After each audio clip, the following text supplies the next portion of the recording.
So 4:25? 3 minutes? Or now?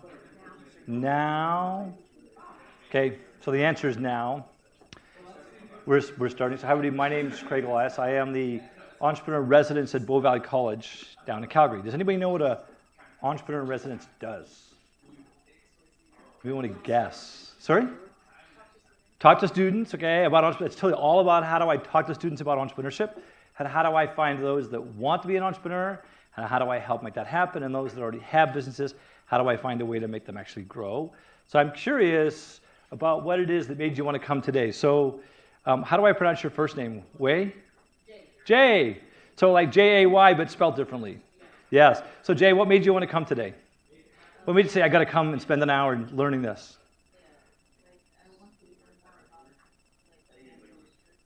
Financial literacy, okay.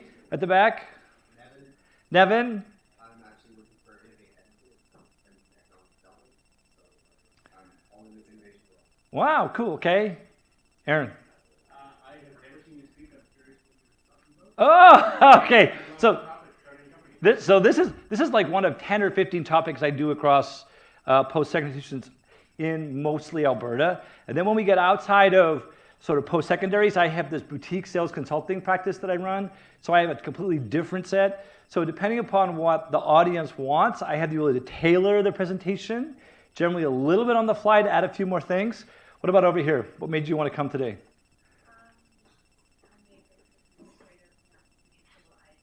Oh, so Enactus Nate.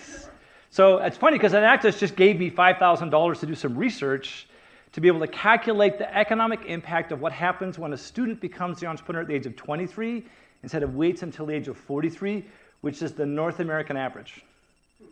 So when we get to the Enactus Nationals, I actually have a presentation like this. I get 15 minutes to sort of tell the story about how we found the data. Right? I actually had to be in Austin, Texas to find the data I needed that's actually in Ottawa. Right? It's funny how that actually happens. Shelby, what made you say I got to come today? That work? Well, I totally agree. We'll talk about this. One of the biggest predictors of your success as an entrepreneur is basically the size of your network. The more people you know, the more likely you are to be successful as an entrepreneur. We'll spend some time on that. Enrico. I'm an instructor here at Well, you're an instructor. What do you teach? Baking. You teach baking. So what makes a baking instructor come and say, I need to learn about entrepreneurship? Well, we just launched our second year diploma course, and I have a big company in marketing. So Okay. we created new courses. One of them that I created was entrepreneurship and product development. Wow. So since you're a baker, have you read the book called The E-Myth by a guy named Michael Gerber? It's all about a baker, and her name is Sarah. And has anybody here read The E-Myth by Michael Gerber? So the E-Myth stands for the entrepreneur's myth or entrepreneurship myth. I forget which one it actually is. I read it so long ago. But bakers say, oh, I'm working for somebody else. Baking is not that hard. I'm a really good baker. I should open up a bakery. And what they realize very quickly is opening a bakery is very different than being a baker. Yeah. I think for your students, that would be an awesome book. It's called the E, so it's E-Myth, and his name is Michael Gerber. Like Baby Gerber. And this is just one of the things that I do as I go around the province trying to find a way to help more students in as many post-secondaries in Alberta become entrepreneurs. So how do you put them on the path of entrepreneurship? I was given this challenge a couple of years ago when someone said, what can you do to help students across the entire province? So I came up with this crazy idea called 150 startups at 2 o'clock in the morning. And if you have an idea, what's the first thing you want to do as soon as you have an idea? What's like step number one? Well, I didn't write it down. What I did was I went to the internet and I said, can I get the domain name 150startups.com? And that's exactly what I did. And then right after that, I got a Twitter handle and a Facebook page. And then I started telling all these people I'm going to have this program and I'm going to work with all the post-secondaries that will let me come visit. So I'm talking to somebody in the government, and as I'm telling them this story, I can hear this sound in the background. What are they doing? They're totally Googling me, and within like 5 minutes, they found my Twitter handle, which led to the Facebook page, and all of a sudden, we're having this conversation. So we're now in year 3, And we try to get as many students as possible even just thinking about entrepreneurship. So that's why this year we have what's called a landing page competition. If you have an idea for a business, you go here, you fill in a form, and it instantly builds you a 4-page website and a landing page on the fly. And then what we do is we run this contest, and we give away $1,500 in 3 different categories that you can see up here. 1, whoever gets the most people to actually visit their landing page. 2, what's the highest conversion rate from visitors to those that actually fill in the form that you have that has some sort of offer. And then 3, for those that then complete that process by completing the double opt-in part of how do they get on your mailing list. And it's open to any first-time entrepreneur in any post-secondary across the entire province. This is just one of the things we do to help students become entrepreneurs. So who am I? I'm a lucky sales guy. So I graduated from the University of Western Ontario, got my first degree when I was 26, put myself through school, got a sales job in about 3 months. And when I got hired, I was told I would never make it in outside sales because they don't hire inside salespeople to put them in outside sales.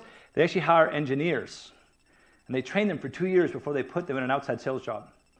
I had that job for less than 6 months before I got promoted into outside sales. And that was just basically this track record I had as a lucky sales guy.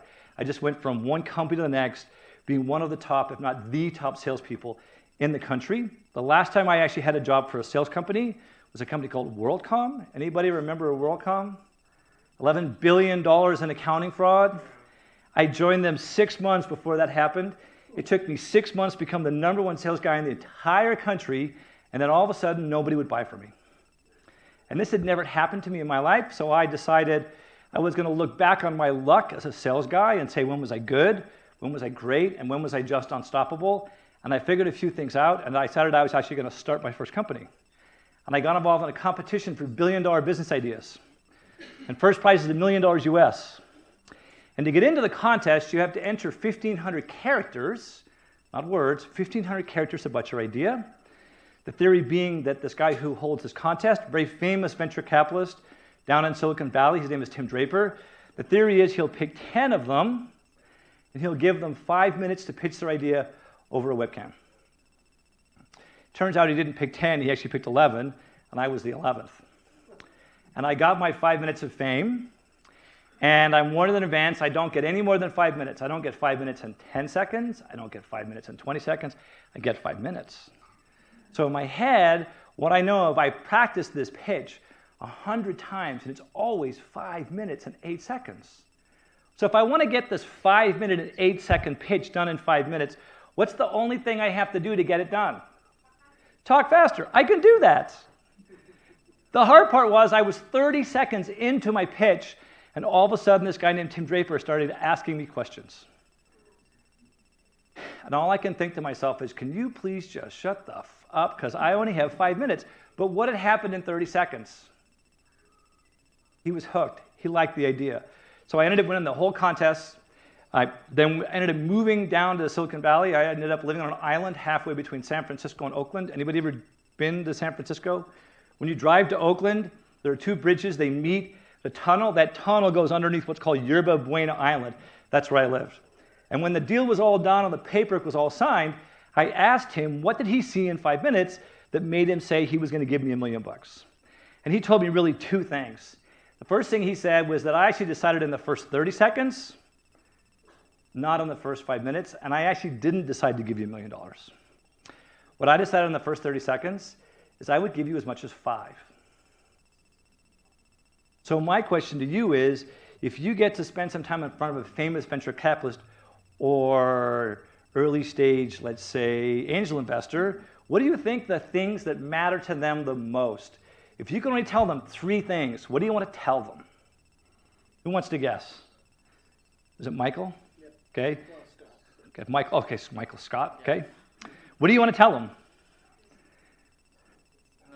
You gotta have something so compelling, they're like, wow, I want to have coffee with you. Experience? Doesn't matter. What do you want to tell them? What do you think they really want to hear? It's okay to be wrong. Just shout something out. Jay? It's a great idea. Okay, but how do they know it's a great idea? ROI, maybe. Risk mitigation, no. Rico. How many have you sold? How many have you sold? No. Me? That's still is part of that, okay? I'm putting you on the spot now a little bit. Yeah. No, the back. Nevin, right? Okay. Passionate, that helps. How innovative it is. It's unique, maybe. It's, sorry? It's actually want or need. Okay, maybe, sort of. Are you going to make money? So the first thing they care about is how big is your marketplace. The second thing they care about is how do you make money? What is your business model? What do you think is number 3? So let's go up in the corner. What's number 3? No. The problem is important. Though. It's like, how big is the market? How do you make money? The roadmap? No, it turns out the last thing is, how defensible is your business? How do you prevent somebody from borrowing your idea or stealing your customers? Those are the big 3. So you can create barriers to entry for competitors, yes, and you can also create barriers to exit for your customers. So some of the stuff I'm going to talk about today, the first time you try it, guess what it's going to feel like? You are way out of your comfort zone. How many people in the room would consider themselves an extrovert? Put your hands up. Okay, how many would consider yourselves an introvert? How many too shy to even raise your hands? Okay, all I have to tell you is that you can be a successful entrepreneur even if you're an introvert. But what do you think it is that extroverts do really well that introverts need to learn in order to be successful? What do extroverts do really well? So sure, there's confidence, right? I'm a total extrovert. I've done this 150 times, so it's easy. But what does the extroverts do? How do they learn? How does an extrovert learn versus an introvert learn? Risk-taking. Extroverts do something, they make mistakes, they learn something, they do something different. What do introverts do? They go away and they learn a bunch of stuff because they don't want to take any risk. And then they do something and they realize they did it all wrong. So now what do? They go away and they learn a whole bunch more stuff. So my argument is you can be successful as an introvert, as an entrepreneur, you just have to be a little more willing to be wrong. Be willing to take some mistakes. So for some of you, if you're an introvert or too shy to even raise your hands, for me, here's the best piece of advice I can give you.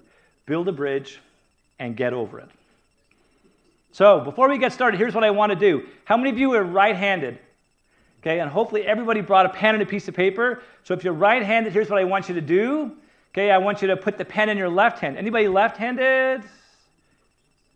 Yes, okay, so I'm going to ask you to put the pen in your right hand. Let's make sure everybody gets a pen and a piece of paper out.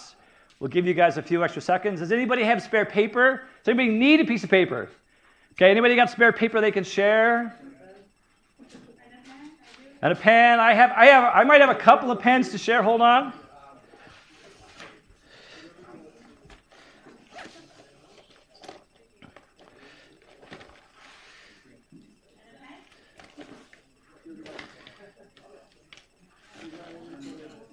So I have one pen I'm willing to share. My other one's really good. Anybody need a pen? Anyone? No? I took too long to get it out? Okay, so here's what I want you to do. I want you with your wrong hand, I want you to write out, scribe, cursive, script, whatever you call it. I want you to write out your full first name and your full last name with your wrong hand. Full first, full last, wrong hand. You don't have to include your middle name. If Jay's got a short last name, I think he's going to have you all beat.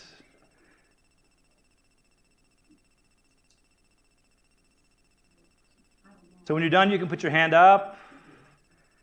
Some of you have long names. So here's my question. How did it feel to have to write your name with your wrong hand? Awkward? Comfortable? Does it take a lot of thought and a lot of concentration? Okay, here's what I want you to do. Let's take the pen you have, let's put it back in the hand you normally use, and let's repeat the process. Full first name, full last name, regular hand. How does it feel the second time around? Way easier. So is it Michael or Scott? What do you go by? I go by Scott. You go by Scott. So Scott says way easier. What else? Does it take any thought or concentration? It's way faster. You can do it with your eyes closed. How did it get from the way it was in grade 2 or grade 3 to the way it is today? Practice. How many of you think practice will help you get there? Hands up. Don't be shy. Don't be shy. You're all wrong. The word isn't practice. The word is repetition. But what's the difference?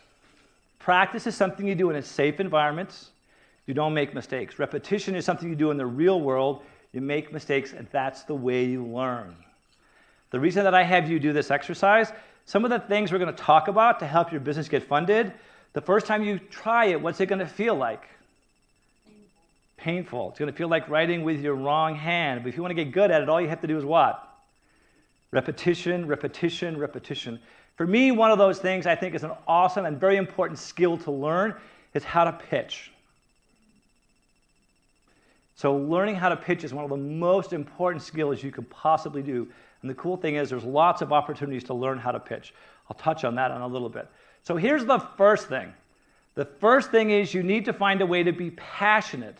But this is a problem because what I find most entrepreneurs are passionate about is what? No. What they're passionate about is they're passionate about the solution that they have. And that's one of the biggest problems. If you're going to be passionate about something, you need to be passionate about the problem that you solve, because odds are you're wrong the first time around, and if you're so stuck on your idea, you won't take advice, you're going to lose. The data suggests that those that write a business plan are 10 times more likely to be successful than those that don't. But guess what happens? Those that stick to a business plan are 10 times less likely to be successful than those that don't stick to the business plan. Because more times than not, we're wrong. So you have to figure out, are you going to be passionate about your solution, which I think is a big mistake, or are you going to be passionate about the problem that you solve? Knowing that if your product isn't solving that problem, then you need to change your product. Or, in the case of a social venture, you need to figure out who are the people that you're passionate about helping. So the first thing always is, how do you find a way to be passionate about the problem that you solve? Turned out in my case, I was passionate about helping salespeople build relationships with those that had not been their customer yet. Because the reason people become your customer is because you have a relationship with them. But if you don't have a relationship with them, how do you find a way to get them as a customer? This is a problem salespeople have. That's the problem I was solving. The next thing is, you have to find a way to be defensible. Now, if you're a startup, do you have $50,000 to have a patent written? No, but you can afford $10 to go buy a domain name. $10, $12, depending if it's American or Canadian. So as soon as you have any idea, my thing is, how do you find a way to go away and get all the relevant domain names to that product or service that you sell? So that what you've just done for, let's say, easily less than $100, you've basically prevented somebody from being able to steal your idea because of the name you've taken on the website. Now, I'm not saying a company name. That's a brand. But if you can find a way to own a product category, then you're golden. I'll give you one of my favorite examples. It's a company in Medicine Hat. They're called Medicine Hat Meats. They make this product called soft beef jerky.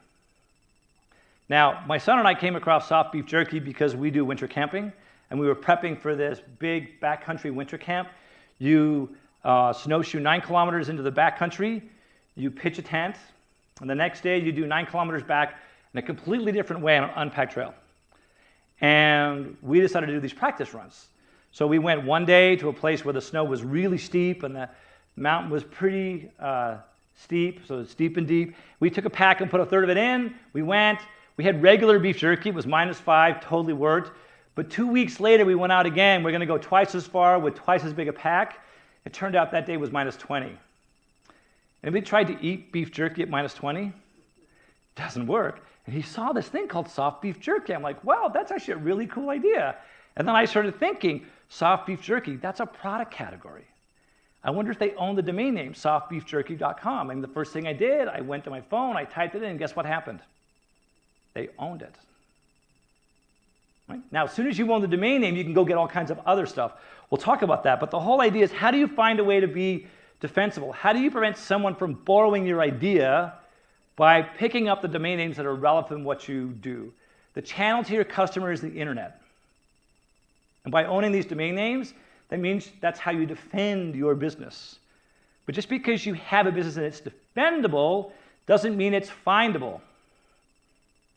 So now what you have to do is you have to go find all the other ways so that you can show up in all the search engine results. So what shows up in search engine results that you can get that's completely free? Reviews? Well, what about Twitter? How much does a Twitter account cost you? It's free. Okay, what about a Facebook account? Free. YouTube? Lots of free ones. LinkedIn is free. Google Plus will soon be extinct, so it's free but not very useful. Okay? That is what? Instagram or Pinterest? Instagram. My son's all over that one. Pinterest. Google Maps. I'm amazed how fast Google Maps results show up on a search. It used to be the old days where you could just fill in a form and it would do it. I did this once for my stepmom who had a cooking classes company. It took 45 minutes to show up on the search engine results. Today, you got to fill in a form. They mail you something to make sure you're actually at the address you say. You put in a code, and you're instantly on map. As soon as someone searches for something and adds any kind of geographical context, guess what shows up? Google Maps. Okay? And maybe Yelp.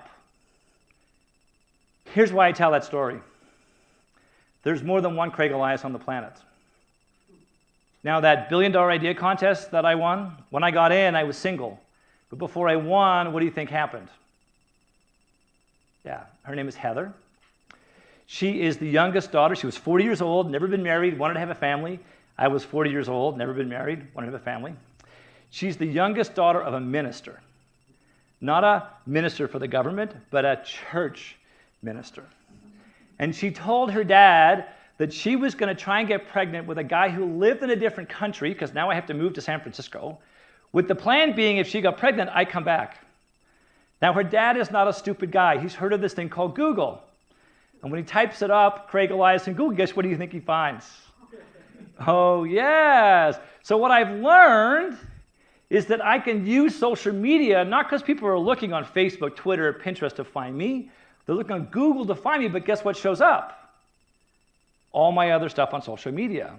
And the murderer in Pittsburgh today shows up somewhere between page 4 and page 6.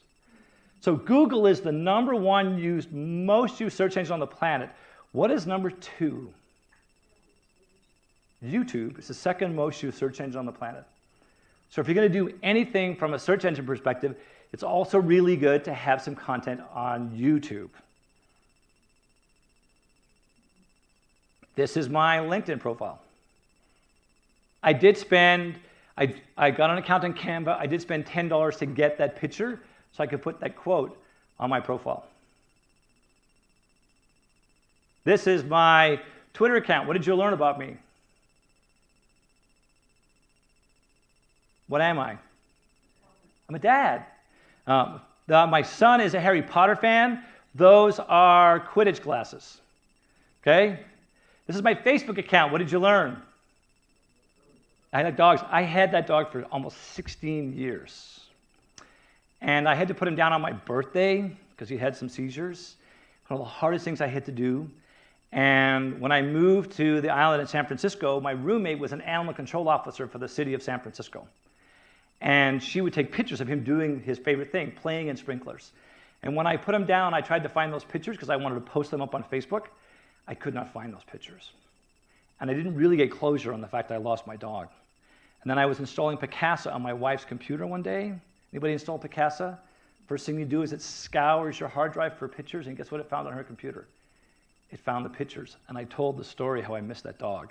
And I made these really great connections with all these really cool people because now we had something in common. I have not even thought about getting a dog for 8 years. And then at Christmas, I found this guy. He was abandoned on a farm, 26 border collies abandoned on the farm. And I'm like, that's okay, I'll just foster him. Exactly, yeah. He's now mine. If I had another picture, I'd show it up because my wife took a picture yesterday of him actually standing in her planter, and it says, I grew a dog. And it's amazing the feedback she got from just that one simple picture. Part of this is also based upon this thing called propinquity. Anybody heard of the term propinquity? Propinquity is the impact of nearness. Geographical and psychological nearness. And it turns out the people that invest in you are investing in you because they like you as a person, not just because they like your idea. So I think it's really important that when you put stuff up on social media, if a funder is going to go look for you, what are they going to learn? They're going to learn the things about you that they actually like. So that's the whole piece about being findable, and maybe in some respects being likable. But the next most important thing is to find a way to be strategic. If you have an idea, should you write a business plan right away? How many of you think write a business plan should be near the top of your list? Is that what you're told most of the time, go write a business plan? It turns out that writing a business plan now is actually the wrong thing to do. Because what ends up happening is you end up with these ideas that are grounded. What a business plan says is, with what I have, when you write a business plan first, with what I have, what can I do? My argument is, and what I've learned through the folks at Babson College, where I've been a growth advisor, that's the completely wrong approach. The first thing you should be doing is doing your financials. How big do I want to make this company? Then you write a business plan that says, how am I going to get from where I am to where I want to go? So instead of being grounded, you want to try and find a way to be maybe even a little spaced out, have these unbelievable financials, but then share them with some people, make sure that it's blue sky, not spaced out, and then you write a business plan that says, how are you going to get there? How many of you have tried to do financials on a business idea before? Right? Is it easy? No, it's hard. So I'm going to make it easier for you. I taught entrepreneurship for 3 years at the University of Calgary. I taught every single undergrad course they offer except for one in the 3 years I was there. And almost every course required some form of a business plan. And I learned that some of the students I taught had never used Excel. So I decided to build a spreadsheet to make it really easy for someone to do their entire financials. The goal was to get it down to 20 minutes. 3 years of income statement, balance sheet, and cash flow in less than 20 minutes. So I built this spreadsheet. I gave it to some students. What do you think they did with it? They broke it. So I fixed it. I gave it back to other students. What did those students do? They broke it. I fixed it. After about 8 iterations, it's pretty much perfect as far as I'm concerned. So if you go to the 150 Startups website, under the resources section, there's a financial analysis, right, projections template. It takes you to this page that will give you this spreadsheet. And if you fill in the form, it gives you the actual native PowerPoint template. You almost can't screw it up because some of the cells are locked. And there's a video of me showing a student somewhere else across the internet how to fill the entire thing in, and it takes less than 20 minutes. Now, in order to do a decent job, you also need to do, after you've done your financials, what do you need? What's next after the financials is a business plan. So I then created a business plan template. Same sort of thing, right? 7 pages. Really simple. It tells you how long each section should be, which questions should be answered, and which order to even write the business plan. Because if you write it in the right order, it's easy. If you write it in the wrong order, it's hard. So this is all about how do you find a way to be strategic. The next thing is you need to be fearless. You need to find a way to do something in order to learn something. Anybody know who Reed is? He created a company. Most of you are on it. Starts with L. It's like Facebook, but with no tattoos and fewer nose piercings. LinkedIn. He's the guy that came up with LinkedIn. And he's a whole believer that you need to find a way to do something in order to learn something, and then you can go away and do something totally different. So I'm a big believer of these things called unmovable dates. How do you find something that you can't change that forces you to move your idea forward? I met 3 good-looking ladies once at a Starbucks. So part of the deal I have for startups is if you buy me a coffee, you can have an hour of my time for free. So if you ever come to Calgary, the Good Earth Cafe, buy me what's called now a Yes Please, my own drink, you can have an hour of my time for the price of a coffee. If you want my advice a second time, it gets expensive because then we're into sushi. Okay? I had sushi today for lunch, compliments of one student. So I'm a big believer of how do you find these unmovable dates? So these three good-looking ladies had this really cool idea for something called a blow bar. You're like, a blow bar? What is a blow bar? And it turns out that if you can't get an appointment with your hairdresser, you know, every time ladies get their hair done, it always looks good when you get home, but the next day it's never the same. You want to go out, but you don't want to spend $150 at your hairdresser. You would go to a blow bar. They would make it look just like your hairdresser would. And I said to them, this is a great idea, but here's what I can promise you. If you don't sign a lease, you'll do nothing with the idea. What do you think happened 6 months later? Somebody else had the same idea, took out a lease, opened a place. I have a student who came to me a couple of years ago, had this really cool idea for putting art, let's take artists, put their art on a t-shirt. The whole idea is how do artists begin to build a brand and a following without having to sell, paintings that are thousands of dollars. I'm like, that's a really good idea. I like the idea. Had some crazy name, which was not even remotely relevant. So in a class just like this, or a room just like this, we came up with a title or the name of the company called Canvas Wear. So like wearing a canvas. And 5 months later, they came back to me. It turns out they didn't register the domain name, and guess what somebody else did? Took that domain name. They've done nothing with the idea since. Now, there's some really good reasons why you want to do something right away. It's called transactional velocity. If you have an idea today and you execute on that idea, that's a good thing. But some people take a little while to get stuff done. And let's just pretend it takes you 6 months to get started, and you don't start until, so what are we in now? March, let's say it's April. Let's say you get started in October instead of getting started in April. What's the impact to your business, do you think? Most people say it's just this little piece down here. It turns out that's not the case. It's the difference between the two curves all the way along. And as it goes along, the difference between the curves just grows. The data says that by being just 6 months late, you lose fully 1/3 of all the profit that product would have generated. So how do you find a way to be fearless? Okay? Act first. That's the best way to learn. Don't be worried about making mistakes, because those mistakes have to come. I'm a big believer, the person that makes the mistakes fastest is always the person that wins. Now, once you've started, you need to find a way to be flexible. You can't be stubborn. You've all heard of these people, and if you haven't heard of them, maybe you're one of them. They're called uncoachables. These are the people that made the wrong choice when they got started. As an entrepreneur, you get to make one decision, and everything stems from this one decision. Do you want to be rich, or do you want to be right? Because you can't be both. So right away, you have to think to yourself, am I going to focus on the problem or the customer, or am I stuck on the solution? So you need to find a way to be flexible. You also need to find a way to have paying customers.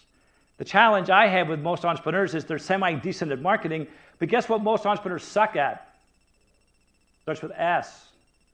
Selling. That is a problem. And the first problem is that most people don't understand who the customer is. So let's just say I sold services to seniors so they could stay in their home longer. Who's the customer? No. The seniors aren't exactly. It is not the seniors that are the customers. It is the kids. And even within the kids, when you start doing research, what you find more times than not, it's almost always the oldest daughter or the last person to leave the house. So never lose sight of the fact that the customer is different from the user. What does the customer do that the user doesn't? They pay. I have another really good example of a couple of brothers in Calgary. They had this really cool idea for a golf book. I forget what the golf book was. Let's just say, for argument's sake, it was How to Break 100 in golf. The data says that less than 10% of any golfer, or all golfers, ever break 100 even once.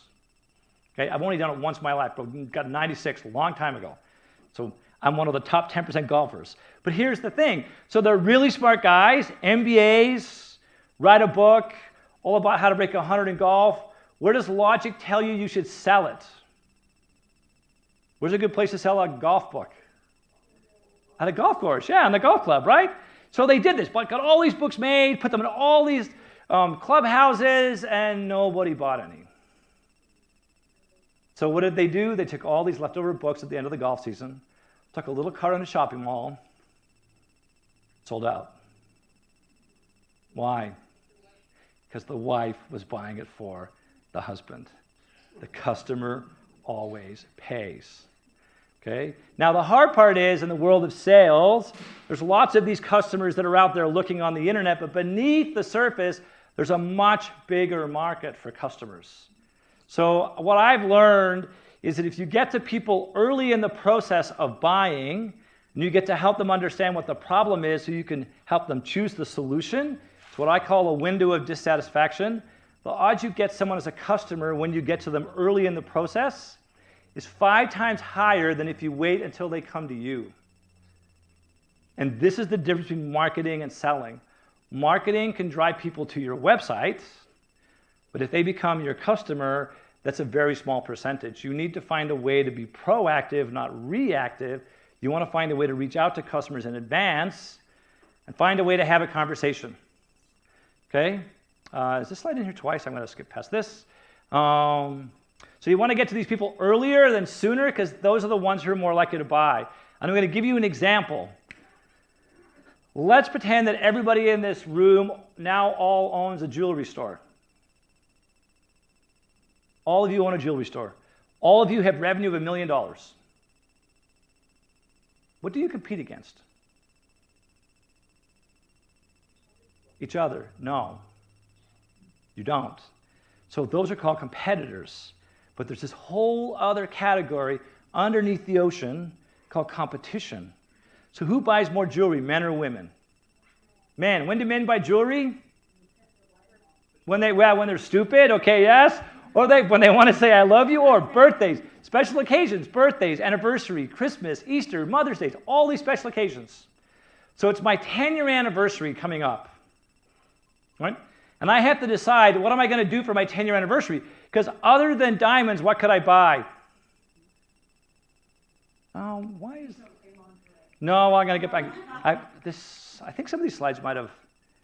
so what else could I buy? Here's what else I could buy. Flowers, chocolate, perfume, right? Cars, purses, pets, and a trip. So my wife and I are foodies. But my wife plays French horn for the orchestra.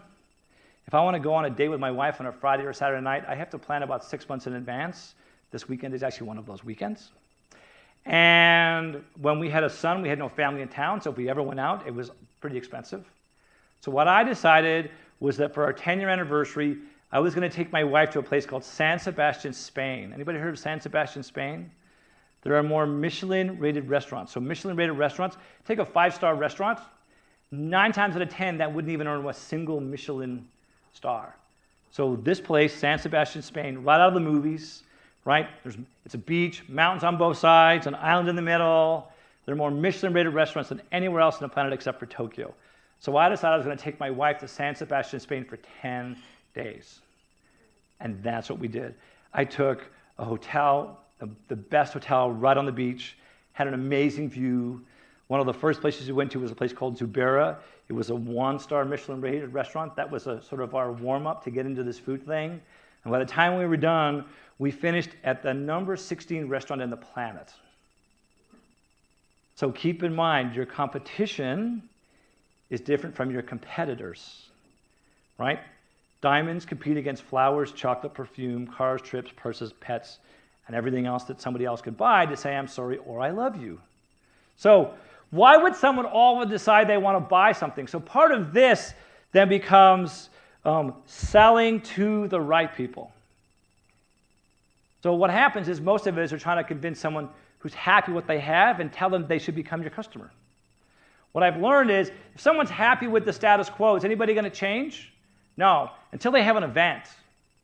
All of a sudden somebody has an event that triggers dissatisfaction with the status quo. It makes them want to change and puts them in this thing called the window of dissatisfaction. And then later on, what happens is people have another event.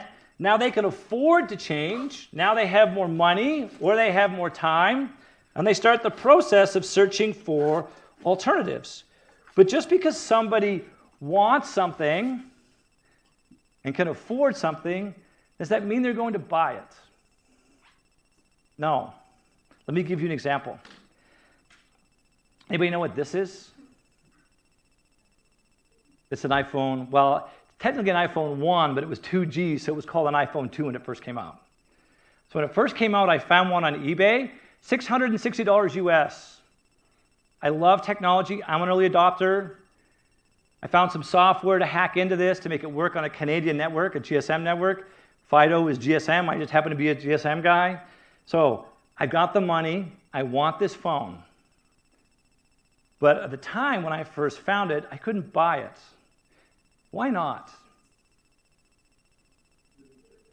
They shipped it here. It's a good question, but no, they shipped it here. No questions asked. No, it turns out my wife was my problem, though, because my wife is Scottish. And we don't throw anything away. What my wife said to me was, what are you going to do with your old phone? So I couldn't buy it. But you're like, but hang on. You have it. So what happened? What happened was my son, about 3 months later, who was 2.5 years old at the time, he found my wife's really nice Motorola flip phone, and guess what he did? He broke it in half. And I went to my wife and I said, here, dear, you can have my really nice Sony Ericsson phone, and I will go buy this. And it's not until people can actually justify the purchase that they will actually become your customer. So I figured this out a long time ago. Everything's based upon an event. So what event would make this married man who every day wakes up older, heavier, grayer, balder, and makes him go out and buy Rogaine? What's the event that makes a married man go buy Rogaine? Rogaine's the stuff that makes your hair go back. It's a steroidal cream for your hair. In Europe, it's called Regaine. What's that?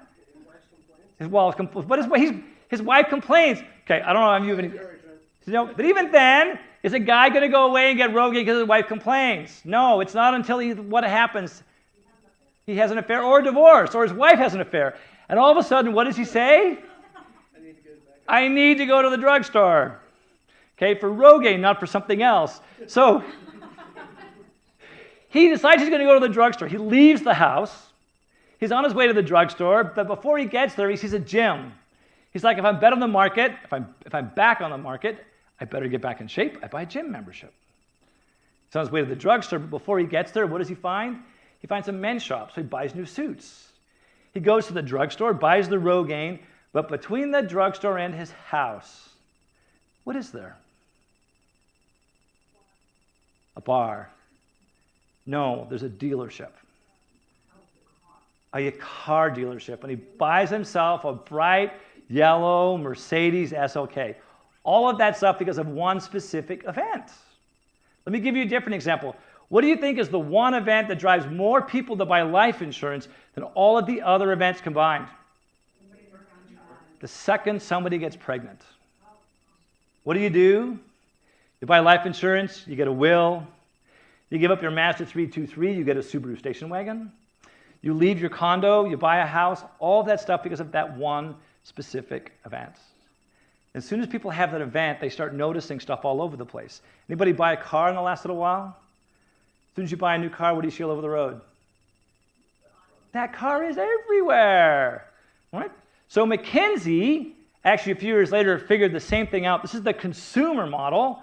What they did is they looked at 20,000 consumers in 5 industries in 3 continents, and they figured out almost the exact same thing. They have this loyalty loop. They go round and round, and they do the same thing again and again and again until something all of a sudden creates interest in doing something different. And this is when people create what is called an initial consideration set. How do you get them to think about you as the solution instead of something else? Sorry to interrupt. Yeah. I understand the business model. Yeah. And this, and I'm 100% I understand it, but let's think things a little bit into the context of customer behavior and psychology. This is how Yep. So we're welcome to disagree. That's totally cool. I have an opinion. This is good. What is the gray line between the event that happens? Yes. Somebody getting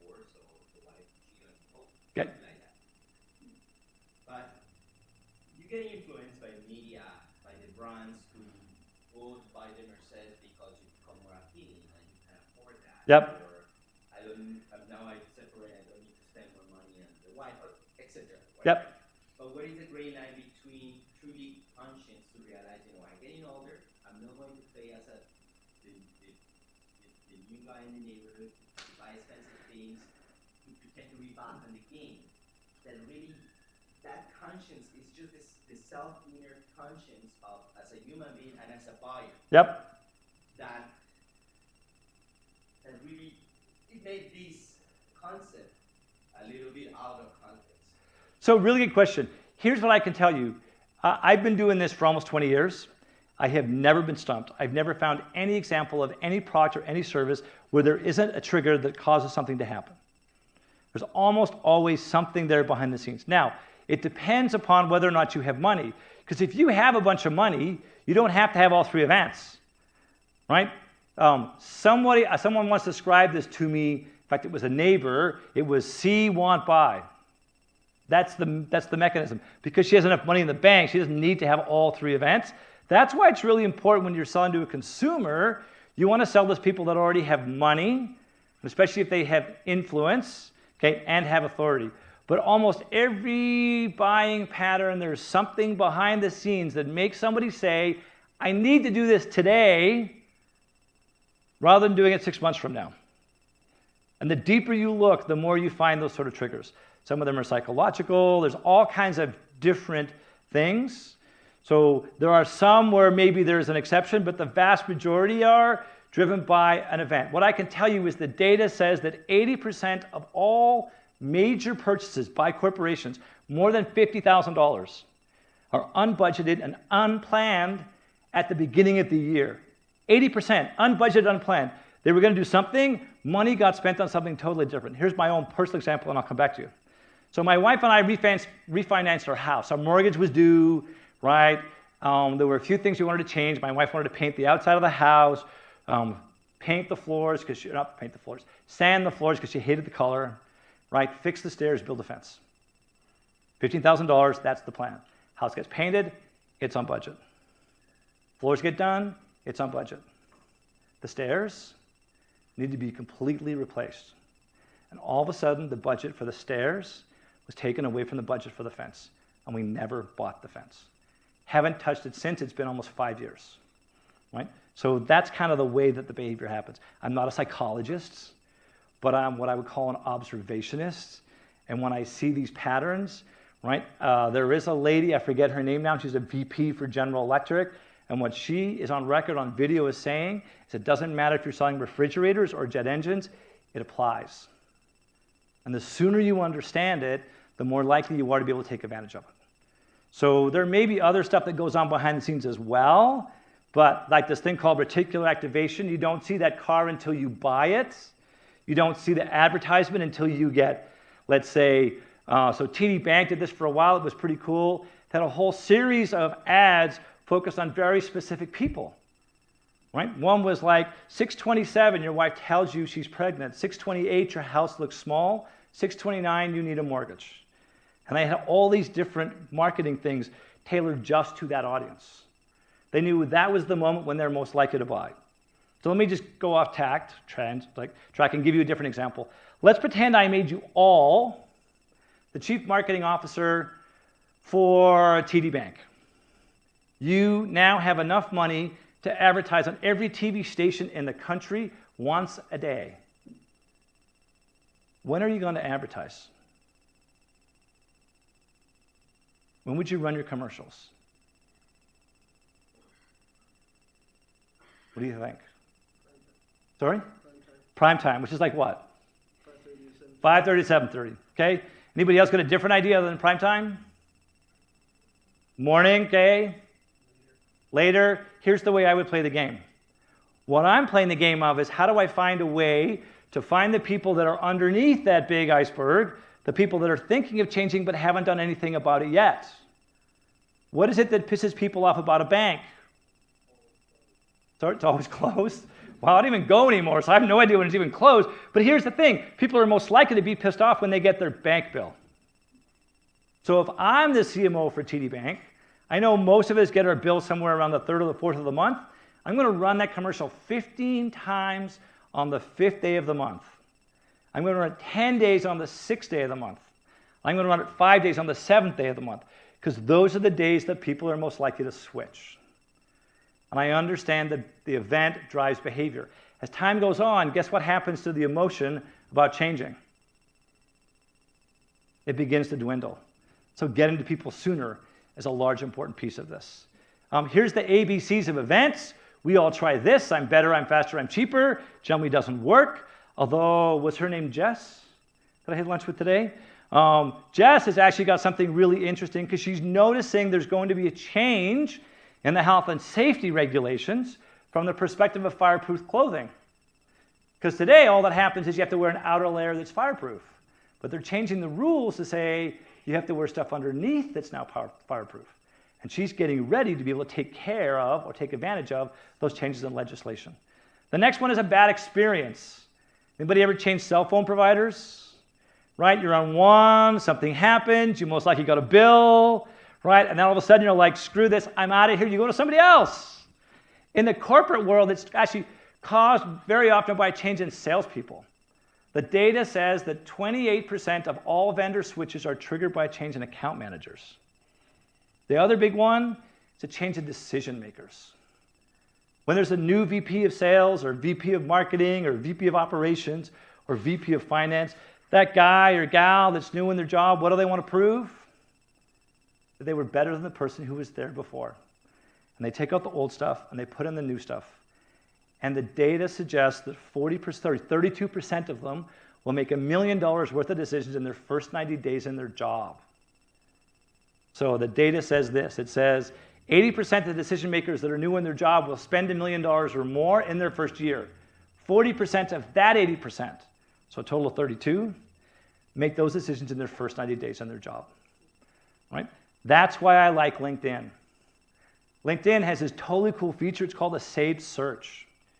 You can figure anybody who you think is good to be your customer, VP marketing, VP finance, anything of that nature. You put that in LinkedIn. It allows you to save that search. And then a week later, it'll come back and tell you whether people in your network now have that title. So even in a consumer world, if you sold something to consumers, let's pretend you're a real estate agent. Could you use LinkedIn to tell you who is most likely to buy a house in the next little while? How would you know? So what is it that causes people very often to buy a new house if it's not kids? Got getting married? No, I heard a P word over here somewhere. Promotion. As soon as you get a promotion, what do you have more of? More money. I've always wanted a bigger house. So right after the promotion, what do? Now you qualify for a bigger mortgage. You're more likely to leave the house.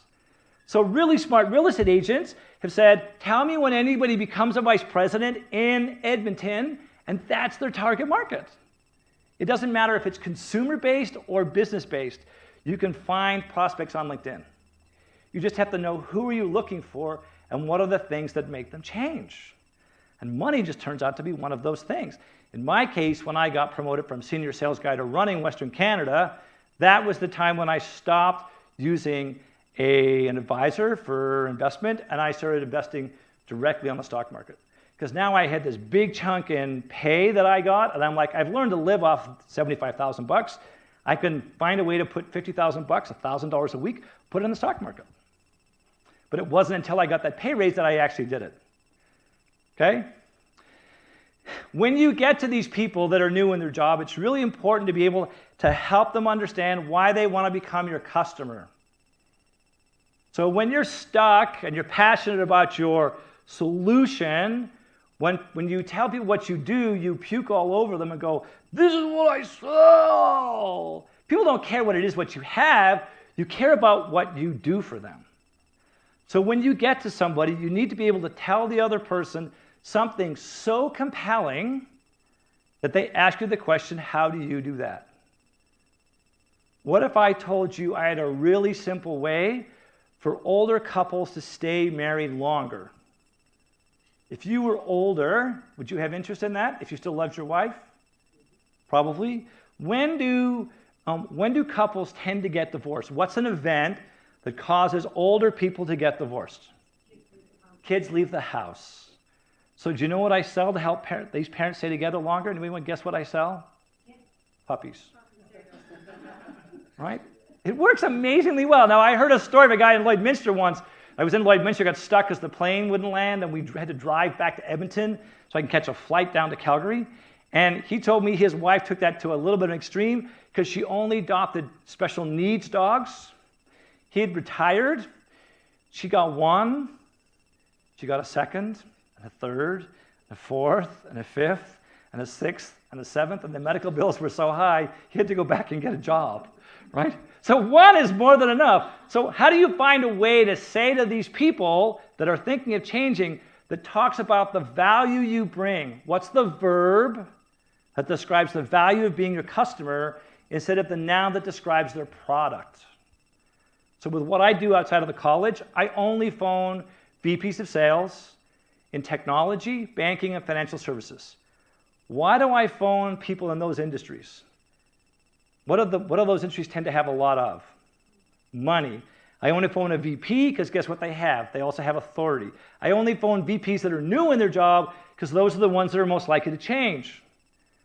And I can phone a VP of sales, and what's your first name? Sorry? How do I spell that? Carlos. So I go, hi Carlos, my name's Craig Elias, and I have a really simple way for more of your salespeople to make quota. In most companies, less than 50% of salespeople make quota. When I say that to a guy or a gal that's a new VP of a job, the first thing they ask me is what? How? When you have a really good value proposition, that's the question people ask. So how do you find a way when you're talking to people, how do you get them interested in the impact or value of being your customer? If it turns out I leave Carlos a voicemail on Monday and he doesn't call me back because he's busy, I'm going to call him back on Friday. I go, hi Carlos, I'm following up on my voicemail. And the other thing that we actually do is we help more of your B players become A players. That also drives sales managers crazy. And if they're not going to buy from you for one of those two reasons, they're not going to buy. Go find somebody else. Right? So being flexible again, because you can't be stubborn, because any really good big idea is a bunch of small ideas that all get put back together. So how do you find a way to be flexible? What's the biggest predictor of success as an entrepreneur? The size of your network. So here's what I'm going to ask everybody to do. I'm going to get everybody to stand up for a second. I want you to go find somebody in the room that you don't know. I want you to go shake hands with that person. How many of you brought business cards? Okay, if you have business cards, great. If you didn't find business cards or bring them, make sure you find the other person on LinkedIn and let's connect with them on LinkedIn while you're here. So let's go.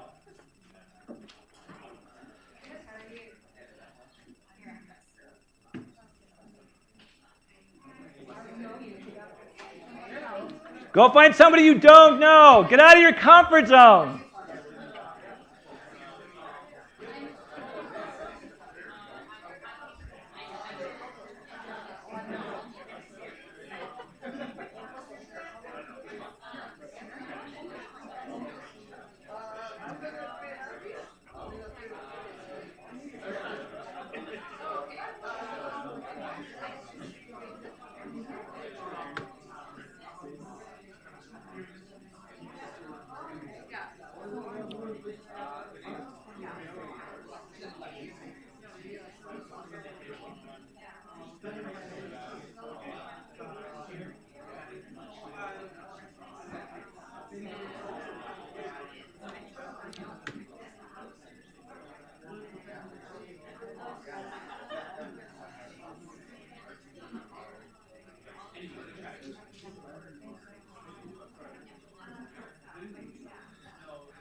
So make sure you trade cards or you connect with that person on LinkedIn.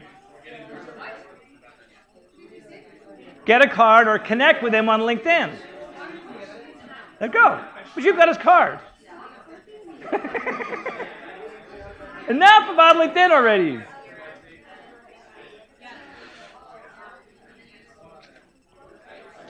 Okay, 10 more seconds. We're going to take our seats. Okay?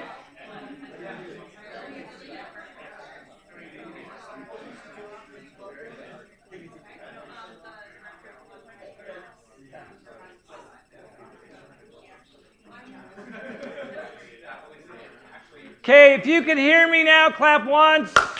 If you can hear me now, clap twice. If you can hear me now, clap 3 times. Let's go back to our seats. Okay? I'm a huge believer of LinkedIn. I have a ton of stories I can tell you about how I just magically somehow got connected to the right guy at exactly the right time and stuff just happened. LinkedIn has been around for almost 16 years.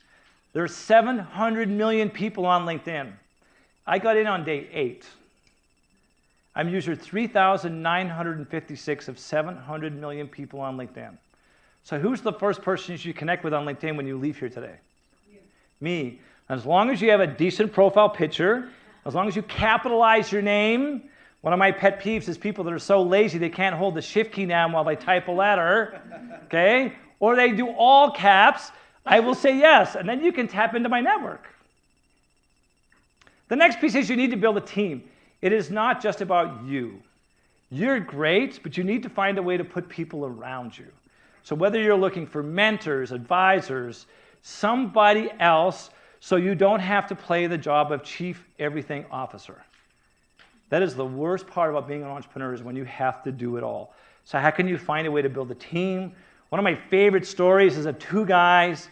When I lived down in San Francisco, I used to go to these angel investor breakfasts, and there's one called the Keiretsu Forum.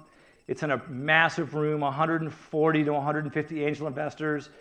Back then, all of them were probably worth at least $75 or $100 million. You would get, like there was a lot of money in this room. Like just do the math, okay? Scary amount of money. I saw these 2 crazy engineers from Stanford that had this really cool idea of taking a fuel cell. Anybody know what a fuel cell is? Right, converts hydrogen, right, to electricity, which you can use to heat something, and there's no combustion. So what they've done is they found a way to put a fuel cell in, let's say, a Gore-Tex jacket. And all you have to do if you get cold, you open up the valve, it burns the hydrogen, and you're warm, instantly warm. So they're in front of all these unbelievable whales as angel investors. They're 5 minutes into a pitch, and this is what they said. They said, okay, now, how many of you think this is a crazy idea and you would never invest? And almost every single person in the room put their hand up. And then what they said, he said, well, we're going to tell you one thing, and we think it's going to change most of your minds. Because our mentor, he's the last CEO of North Face. Who would like to invest? You see what they did? They built instant credibility, right, with an audience, because the audience all knows that guy has a massive network, an incredible Rolodex. He knows all the executives of all the retail chains. He knows all the decision makers and everybody in the supply chain, and they established instant credibility. So at a minimum, you should always be looking for a mentor. How do you find that guy or gal who used to work for a company that may be your biggest competitor, that knows the way and will help you out? So find a way to build a team. The next piece is you need to find a way to nail your pitch. You need to be fundable. So I'm just going to give you a couple of quick tips about how do you nail your pitch. First of all, when you start a presentation, everybody wants to know your backstory. How did you get here? What were you doing before? There's something in this that allows people to buy into what you're doing or where you're going based upon what you've already done. And then when you get a presentation, how many of you have a pitch deck already of some form? Okay, so the best thing you can possibly do is get rid of every single word on your slide. You don't want any words. That's the perfect solution. So anybody got any paragraphs on a pitch deck? If you got a paragraph, replace it with a sentence. But as soon as you put up a paragraph on a slide, what is everybody in the room doing while you're talking? They're not looking at you and they're not paying attention to you. So paragraphs become sentences. Sentences become bullets. Bullets become pictures. Take multiple pictures, just have one, and that one picture should take up the entire slide. Like this. This is your talking point. Your picture is the what. What you tell people is the why, and if you have time, the how. So if you've only got 3 minutes, you tell them less. If you've got 20 minutes, you tell them more. But you just use pictures and a deck. When you're finished your presentation, you should always have an ask. You've got all these really cool people in the room that would love to help you. If you want help, all you have to do is what? Ask. What are you going to ask for? If you're in a pitch competition, what's the first thing you ask for? One person. Who's the person you want most? No. If you get the mentor, you'll get the investor. So always ask for more than just money. Because if you ask for it, you're likely to get it. I was in Vancouver a couple years ago at a student pitch competition. There was a lady that right at the end of her pitch had been very well taught, not by me, by somebody else. And at the end she says, and here's my ask of everybody in the room, I am trying to find a way to get on Dragon's Den. 1,400 people in the room. It just turns out that one guy in the room does some work for Arlene Dickinson, sees her on a regular basis. So what did I do? I walked up to the front of the room. I said, give me 2 business cards. I'll keep one. I'll see Arlene next week, and I'll give it to her. If she had not asked, would I have given her business card to Arlene? No. So at the end of every presentation, you should have an ask. I'm also a big believer that the end of every presentation like that should have your cell phone number. So it's really easy for you to say to the audience, if you have any suggestions or connections or introductions you want to make, that's my cell phone number. Please just text me. Make it really easy for somebody to do that. But the most important thing is not to have any red flags. What do you think is the biggest red flag for an investor? Biggest red flag. You don't have one of these. We talked about these guys already. And gals from the industry, have connections. You don't have a mentor. Because as soon as you don't have a mentor, what does everybody assume? Why don't you have a mentor? Because you're uncoachable. Right? Don't know the big things that drive your business, key performance indicators. You take too long to respond. I heard this while I was down in Austin, Texas, like the second, for me, it's like the second Silicon Valley. And I heard one person saying, I made an introduction to somebody, said, go talk to this guy or this gal, and I followed up in 48 hours, they hadn't talked to that person. Like if somebody gives you a name of someone to go follow up with, the best thing you can do is phone them right away. I'm just going to warn you, if you come for coffee, you might not get 48 hours. Because odds are, if I think you need to make that introduction, I will phone that guy while we're in that meeting. If they answer the phone, you know what I'm going to do? I'm going to hand it to you. I'm going to make sure it happens right away. I do that all the time. So if you want to come for coffee, just be prepared. You might end up on a phone call. Okay? Chasing venture capitalists before you chase angels. Why is that a problem? Anybody guess why you can't change VCs first or chase them first? Venture capitalists are risk averse. They want you to have some skin in the game. If your money's not in, if your mom's money's not in, if your dad's money's not in, if your grandma's money's not in, if you don't have some angel investors that are friends, family, and fools, they assume it's too easy for you to walk away and just go do something else. So in theory, chasing venture capitalists before you chase angels is a problem. Now in my case, I just got dumb luck. Because what I did was I said to this guy named Tim Draper that I'm commercializing the $3 trillion worth of information that's in the heads of salespeople. And he was like, that's a big number. I didn't have any angel investors back then. But in his case, he was like, this idea is so big, I can't afford to wait. And in my case, what turned out, a little thing called FOMO took over. Anybody heard of FOMO before? What is FOMO? Fear of missing out. It was like that. Okay? So that's the value of having a really big market. Picture product related. When your financials are unbelievable, they're spaced out instead of blue sky. That's when people say you can't do that. This is for me why as soon as you put up your financial slide, what should be the very next slide after your financials? How do you get credibility right away back? Sales might help. This is when you put up your team and you have a really good mentor. Like, you'll never execute that. Oh, you have this gal on your team? Okay, you might get there. When people say everybody could be our customer.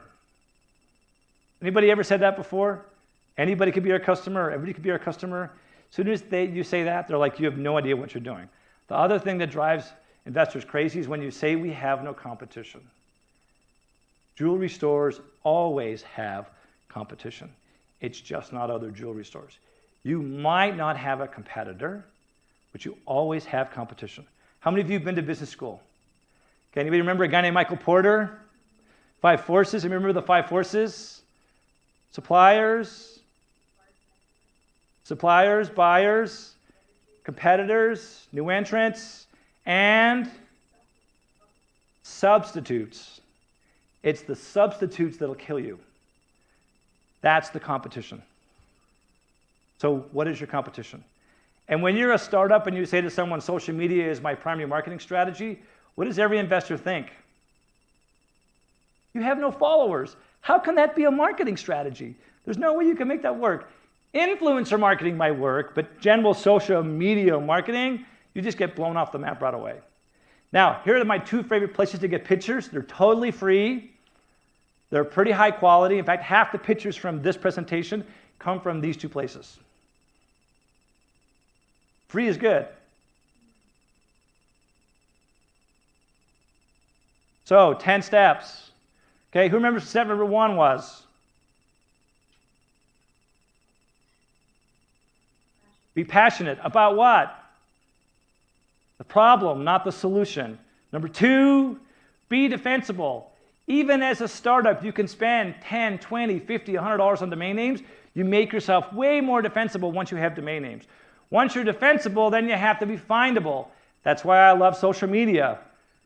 My father-in-law now can't find the guy in Pittsburgh. Being strategic. Do your financials before you do your business plan.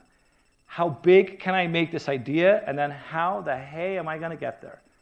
But if you write the business plan first, what happens is you're grounded. The other really cool thing about writing your financials first is it sort of makes you think way bigger. It gets you out of just Edmonton or out of just Alberta, and you think about how do I find a way to get beyond the borders of where I currently am, and it turns on this thing called selective perception. All these things you never would have noticed because your goals were small, now your goals are big. You're like, hang on a second, I need to get to Bill Gates, and he's going to be in Edmonton at this conference next week, and it's $500 for a ticket. I have a way to get on Bill Gates' screen, right? So find a way. As soon as you think big, it turns on that thing called selective perception. I've also heard it called reticular activation, and somebody I met in Texas called it something else, like a Mueller-Mannheim syndrome or something else of that nature. I haven't memorized that piece yet. But think big first, then figure out how you're going to get there. Be fearless. Do something, anything, just to get started, make a mistake, and learn. Marketing is one thing, but turning people into actual customers, understanding who's most likely to become your customer, focusing on those people, and telling them what they want to hear, that's going to help you get paying customers. Don't be arrogant, right? The idea is not to be right. The idea is to be what? Rich. Now, if it turns out you're doing a social venture, it might not be rich, but it's all about how do you have an impact. Get connected. Be on LinkedIn. Leverage your network. Ask for help. When I started my first business, I took a guy. The first thing I did, took a cool guy named Mark out for coffee, and he's like, Craig, this idea it's never going to work. Come on. It's like Post.com. It's been done 100,000 times. There's all these problems with your business. He laid out the problems. And I said, great, so I have all these problems. Who can I talk to fix them? And he gave me names of people to go talk to. So I pick up the phone and go, hi, Bill. My name's Craig. I got your name from Barack. That's not actually what's happened, but okay. So, hi, Bill. My name is, I got your name from Mark. Right? And Mark gave me these problems in my business. He thought you might be willing to go for coffee and help me out for 20 minutes. So I go for coffee with the second guy or gal. What do? Give you more problems, but they fill some of the holes. And then basically a span of 50 cups of coffee, I took this goofy little idea and turned it into something that was so big I won a $1 billion idea contest. And that only happened because I leveraged my network. Build a team. I would always try and find a mentor first. I even said this to Jess. Even at lunch, we found several people in Edmonton that could be really good mentors for her, that are ex-VPs for a competitor, okay, or the competition, and even for The running room. John Stanton lives in town. Is the running room a big company or a small company? It's pretty big, right? And his industry is different from hers, different enough that he's not going to get in her space, but at least adjacent enough that you say to someone, oh, I've got a guy who has, I don't know how many retail chains he has now or locations, as my mentor. That says something. Number 10, be fundable. If you get a chance to practice a pitch, do it as often as you possibly can. The more you do it, the better you get at it. Okay? So here's what I'm going to ask everybody to do. I'm going to ask you to find somebody else in the room, not the person you connected with first, but go find somebody else in the room. I want you to trade business cards or connect on LinkedIn. But here's my ask. My ask is I want you to tell the other person, what's the first thing you're going to do? What's that one thing you're going to do based upon what we just talked about?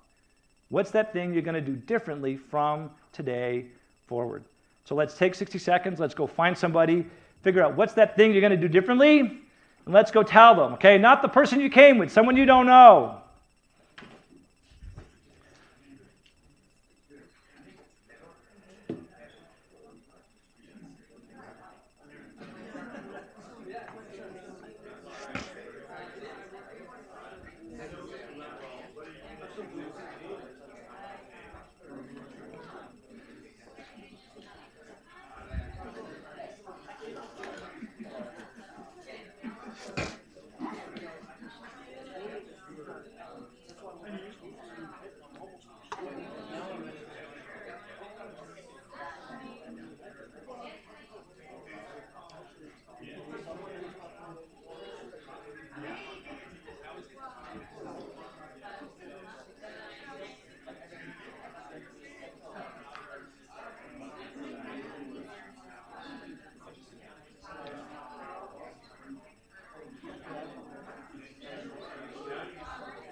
"30 more seconds. Make sure you both get to exchange those commitments.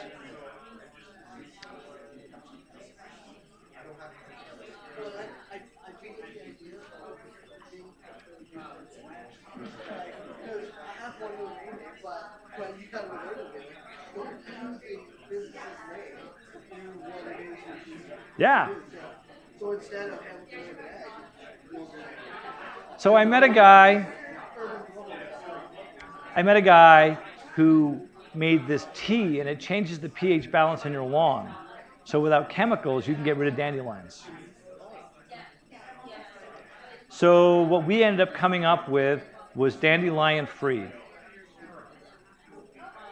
And when you can talk about a dandelion-free lawn and dandelion-free becomes the thing, guess what happens? People go look for it, dandelion-free.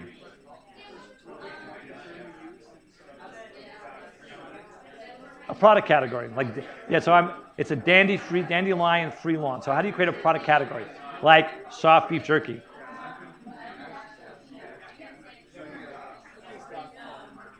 Kind of, and when you own it, guess what? You're the instant person. Okay, if you can hear me now, clap once. If you can hear me now, clap twice. If you can hear me now, clap 3 times. Okay, let's go back to our seats. So this is my contact information.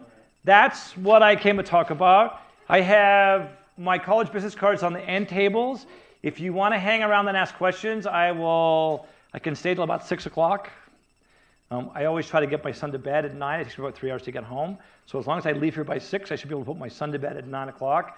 Because that's the thing that happened. 6 months into being down in California, guess what happened? My wife got pregnant. My going back and forth every other month made it work. And what I said to Tim Draper was that I love your money, but I love this lady more, and I promised myself and I promised her, I am not going to be a successful entrepreneur with a ruined marriage and dysfunctional kids. So I put in place a CEO, and that's when I came home. So 9 o'clock, I try to be home if I can. So that's my race tonight. So if you have questions, come up quick.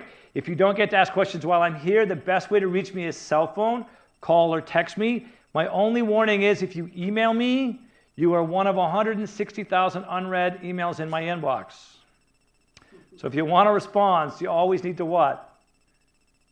Text or call. That's the best way to reach me. Okay, so good luck, everybody.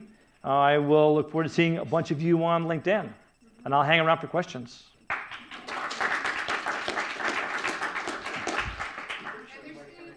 And there's more food, yes?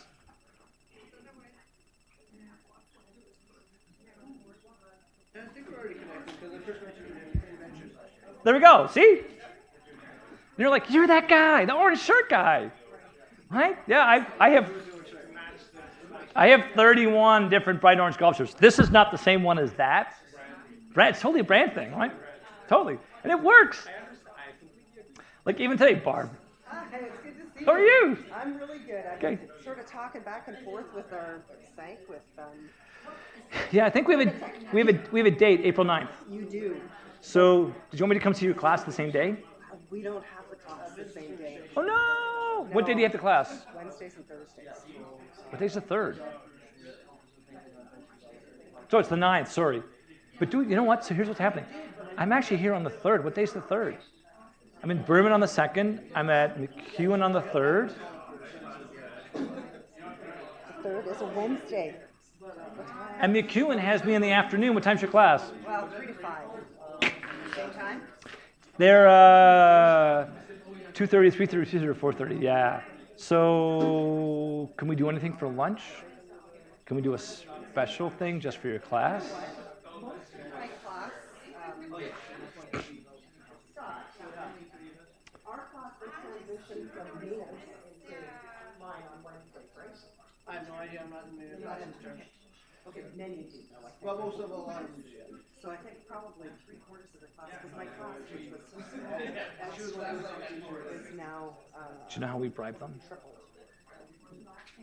So I'll just switch the classes. We'll and bribe see them. if I can. We'll bribe them Well, with pizza. it's not that, they're in another class. Oh, okay. Okay. So let me know. So I'm at Grand McEwen on the 3rd. I'm at your place on the 9th. So if they want to come on the 3rd, let's find a way to do something on the 3rd. Okay? Okay. Just text me as soon as you can. Riaz, Riaz. how are you? Good. Nice What's to the meet big thing you took away from this? you. That's actually why I'm here. Okay. So I really need a mentor. I just joined a company, new company. I'm newer than they are. Okay. And one of the things that we don't have is a mentor. So what's the company? So it's a product development consultancy. Wow. So it's a consultancy to help people develop products that. So how do you find, so in this case, it may be a little more challenging because anybody might be viewed as a competitor. But the question is, most of the product consultancy only ever happens within a certain geography. So give or take Edmonton, you get to Calgary, that's about it, right? There's this geographic constraint. So maybe you can find somebody in a total different geography to go have that conversation with. So there's a lady who's got a tattoo parlor, her husband's the artist, a tattoo parlor in Calgary. And what I said to her is like, go find me the 5 biggest tattoo artists or tattoo shops in the 5 biggest cities, right? Yeah. Okay. In the United States, and let's go phone and ask. She says they'll never answer. And I said, well, here's your challenge. Your challenge is you go give me the names. Yeah. When I see you next, I'll phone them, let's see what happens. Because I will guarantee you, most of them got help to get there. They're more than willing to get back. Right? I have found that. So that's a great idea. You just got to I'll find give it, it a just shot, pick it yeah. up and make it happen, right? Yeah. Cool. Awesome. And did you get a card? They're at the end, see the white ones? There. Yeah. And if you have questions later on, don't be shy. Thank you so Okay? much. You're welcome. Good luck. Hi, Hi. Shelby. Shelby. Yeah. So, what did you take away? A lot. Okay. What's the one thing you're like, I think the domain name was okay? very, I don't know, I think very important. I guess. And sometimes you can't get them right away, so you may have to put an S on the end. You might have to try .ca instead of .com, but there's always different things you can do. I'm going to grab some food while we do this, right? So we can talk and Oh yeah.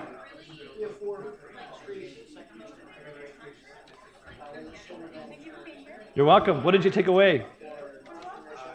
What was your big thing?